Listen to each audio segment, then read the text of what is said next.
Good morning class.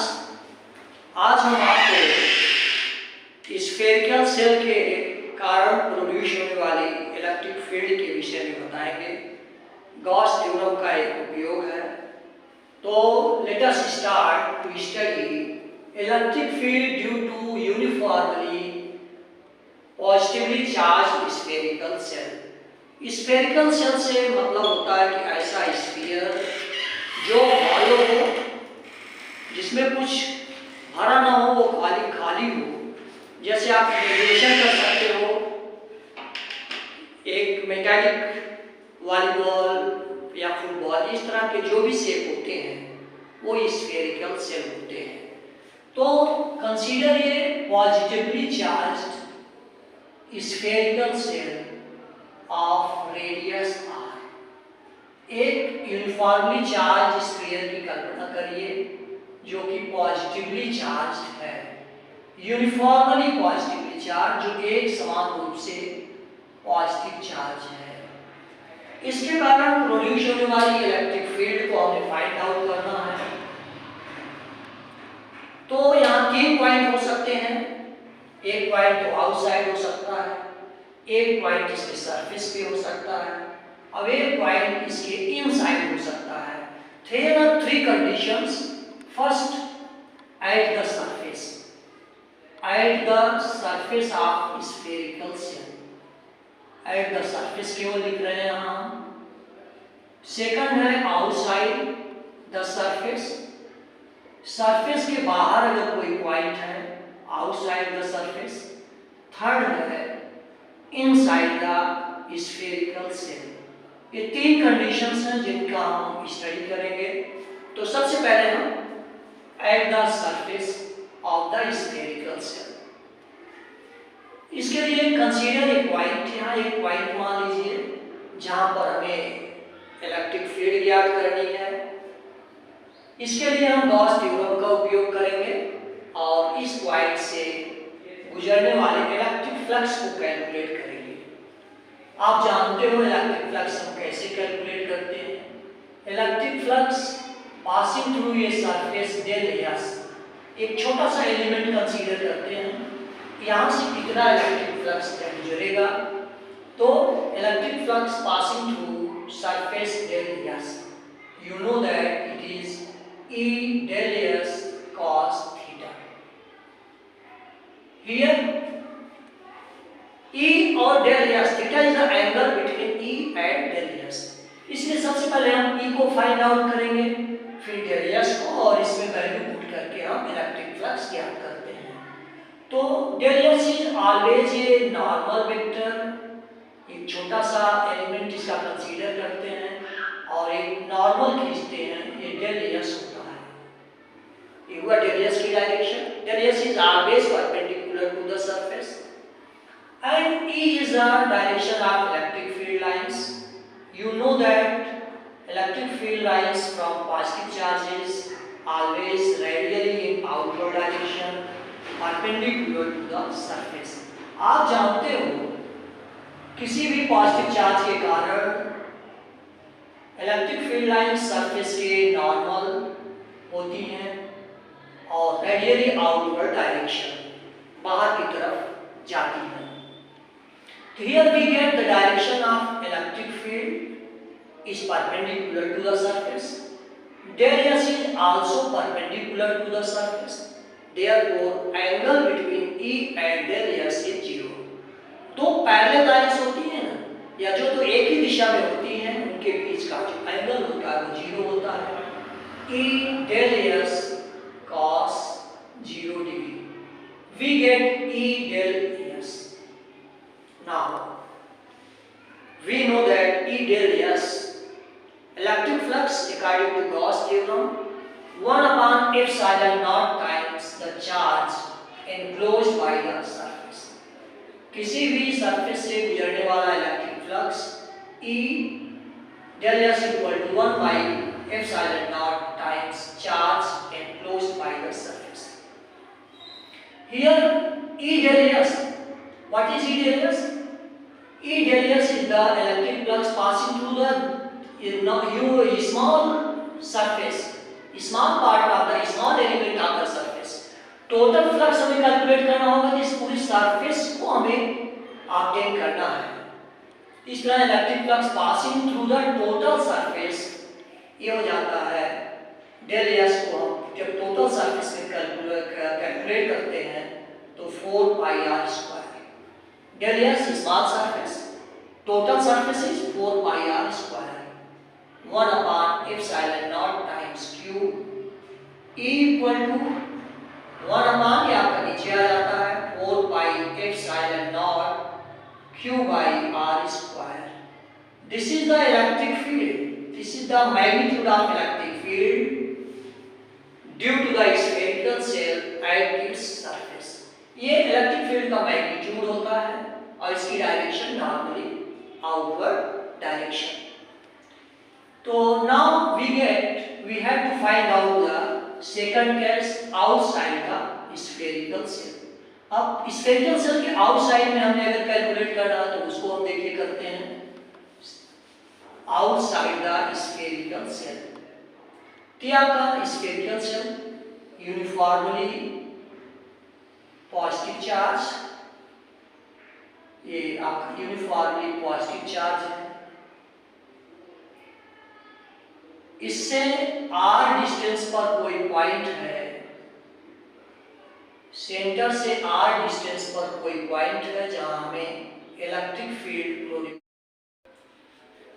तो point P पर electric field find out करने के लिए हम सबसे पहले यहां पर इलेक्ट्रिक फ्लक्स ज्ञात करेंगे और इलेक्ट्रिक फ्लक्स फाइंड आउट करने के लिए हम इस पॉइंट पर एक नॉर्मल ड्रा करते हैं डेल एस, और इसी पॉइंट पर हम इलेक्ट्रिक फील्ड लाइन की डायरेक्शन भी ज्ञात करते हैं।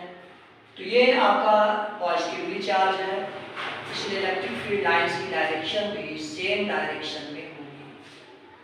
As electric field lines are radially outward direction perpendicular to the surface and del S is also perpendicular to the surface, both are in same direction, therefore electric flux phi equal to E del S cos 0 degree. E del S cos 0 की value 1, electric flux associated with the surface del S, इस surface small element से associated जो electric flux है phi equal to E del S। अब पूरे surface से इसके चारों तरफ निकलने वाली इलेक्ट्रिक फील्ड लाइंस को हमें कैलकुलेट करना है। इलेक्ट्रिक फ्लक्स का मतलब हुआ कि इस सरफेस से इसके चारों तरफ जितनी भी इलेक्ट्रिक फील्ड लाइंस निकलती हैं उनको हम कैलकुलेट करना है। del S is the small element and complete surface जब हम बात करते हैं तो ये आपका जो गॉसियन सरफेस इसको कहते हैं, और ये हो जाता है 4 पाई आर स्क्वायर, आर इसकी रेडियस है। तो total electric field lines passing through the surface is complete surface area हमें फाइंड आउट करना है, क्योंकि जो इलेक्ट्रिक फील्ड लाइंस पूरे सरफेस से निकलती हैं वही electric flux associated with the surface होता है। पूरे सरफेस से निकलने वाली इलेक्ट्रिक फील्ड लाइंस के लिए हम ये हो जाता है 4 pi R square small 1 epsilon naught times charge enclosed by the surface. Here we get E equal to,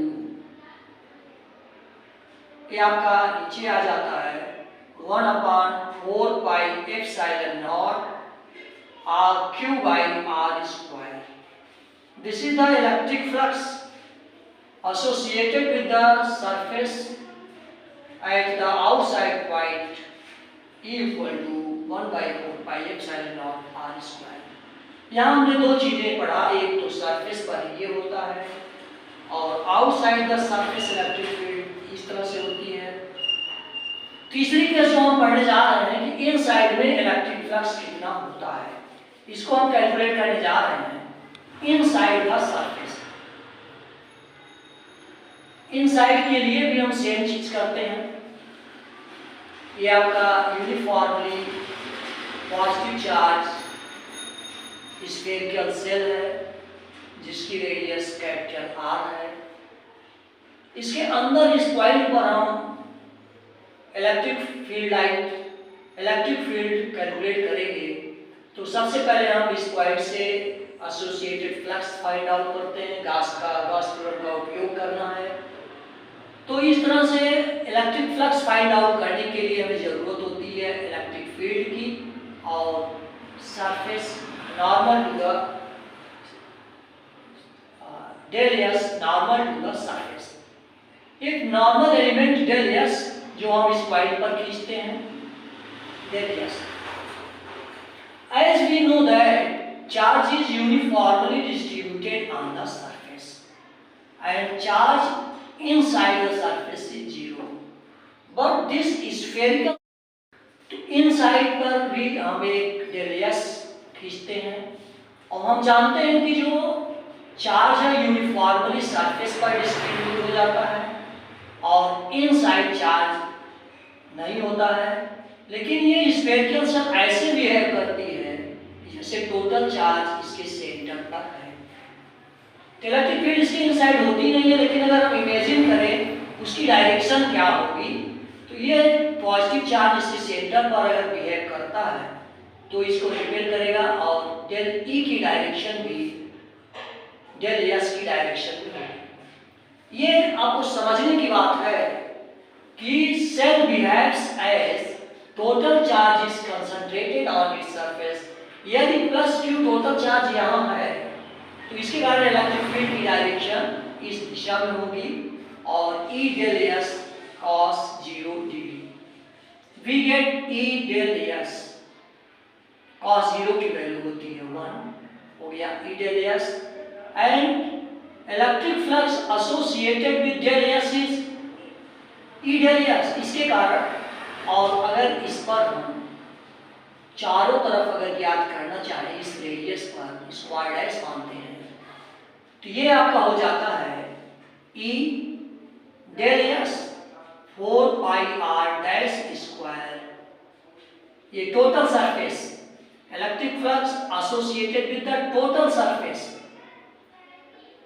4 pi R dash square 1 upon epsilon naught times Q.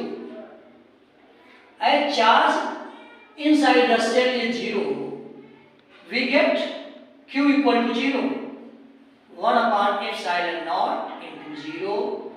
ये आपका हो जाता है E equal to 4 pi R square आपका नीचे जब आता है तो हो गया सब 0 हो गया।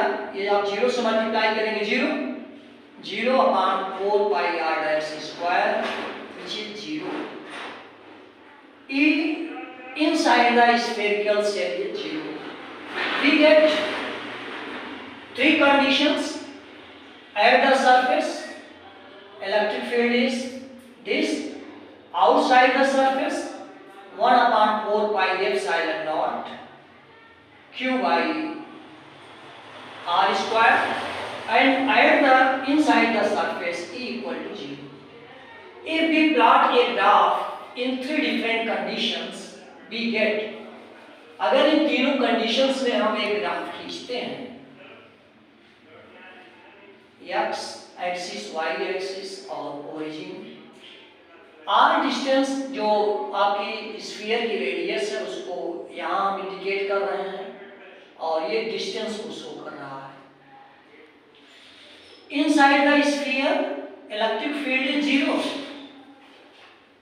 R तक तो इलेक्ट्रिक फील्ड 0 है और सरफेस पर इलेक्ट्रिक फील्ड जो आती है R पर वो आती है E इक्वल टू ये वैल्यू आती है 1/4 pi epsilon naught q by r square.